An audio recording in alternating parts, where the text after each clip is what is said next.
a gente vê surgir também uma espécie de ciberativismo de direita, né? E que um certo nacionalismo pode chegar até ao nível de um fascismo. Muita gente está com medo das multidões serem usadas, né? E a gente vê também, no caso do Egito, as multidões podem ser até golpistas, né? Existe esse medo mesmo? Existe um outro lado desse movimento? O que você acha, Capilé? Cara, eu acho que esse medo existe. Está tudo em disputa. Mas eu acho que esse medo é a última coisa que a gente tem que se preocupar agora. Eu acho que a gente tem um grande dever de casa a ser feito e, tentar se pautar pelo medo é se pautar por um discurso das lágrimas da América Latina, né? O que eu falo sempre que é o compromisso atávico com o inviável. Tem gente que precisa perder para continuar lutando, caminha de derrota em derrota, precisa ter um opressor, saca, para ser sempre o oprimido e projeta suas frustrações no outro. E o outro lado é o lado da potência, o lado da disposição em vencer, o lado da disposição em fazer aquilo que tem que fazer, o lado de entender que nós não estamos, não é o acordo, é um acúmulo de construções de muito tempo e que cada um aqui é responsável. Saca? Tudo isso que está acontecendo aí é reflexo do que tem acontecido no Brasil. Quando Faustini coloca que a gente teve um Ministério da Cultura muito progressista durante 8 anos, com um ministro como o Gil, que estava falando aqui.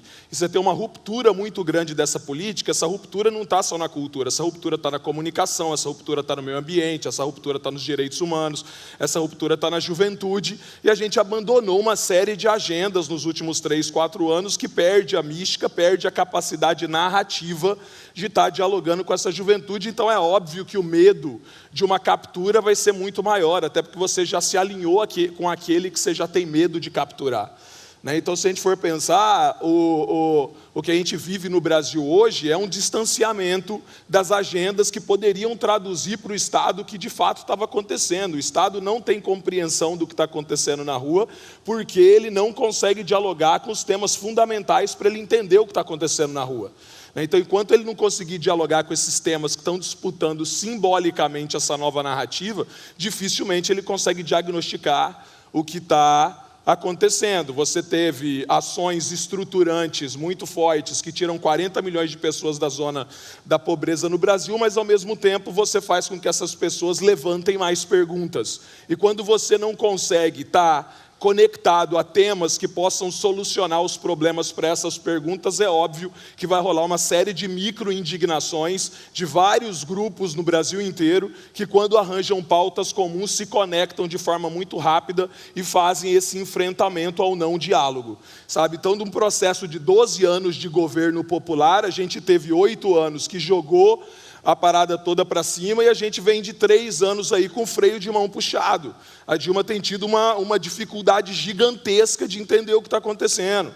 Saca? Os partidos não conseguem mais entender o que está acontecendo, a juventude dos partidos não consegue entender o que está acontecendo, os movimentos tradicionais têm dificuldade de entender o que está acontecendo. Só que agora tem uma página em branco, caiu um monte de ficha ao mesmo tempo e está todo mundo catando. Então, dentro desse catar as fichas ao mesmo tempo, nunca antes na história desse país teve tanta gente fazendo avaliação de conjuntura, sabe? Nunca teve.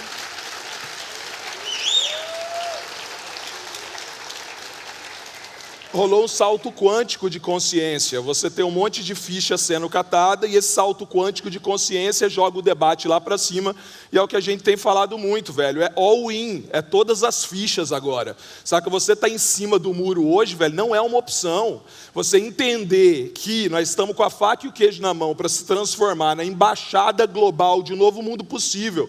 O Brasil hoje está no centro de uma conexão da América Latina e com a África, saca, que trazem soluções inventivas e criativas, velho, para a solução dessa crise civilizatória que está colocada, que é uma crise baseada no capital especulativo, e que só a África e a América Latina, que viveram 500 anos de gambiarra, tem condição de fazer muito com pouco. Se alguém tem...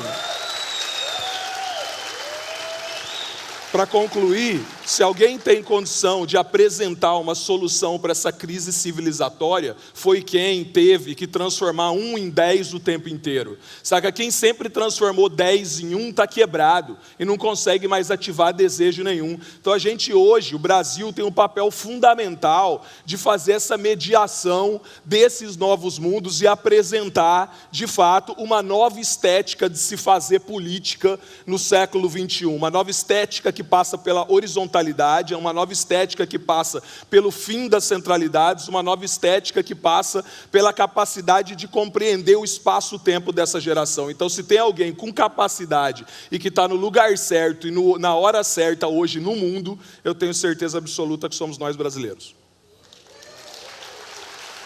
Ganhar. É uma oportunidade única de reinventar esse pacto social. Uma coisa que a gente não falou aqui também é como a polícia está despreparada para a democracia nesse país. E a gente não pode deixar isso continuar. Uma polícia e o como isso foi pouco discutido pelo jornalismo. Lamento, precisa colocar a polícia para ser discutida. Ela não está preparada para passeatas. A gente celebra esse momento do país, mas a gente não questiona essa polícia que não está preparada para a democracia e que mata dentro da favela. É um absurdo aquela ação do BOPE e o comandante agora falar que a ordem não veio, não sei, sabe de quem. Isso é quase um escândalo, e entrar na favela matando. Nós precisamos mudar essa polícia, nós precisamos extinguir essa polícia que não está preparada para a gente.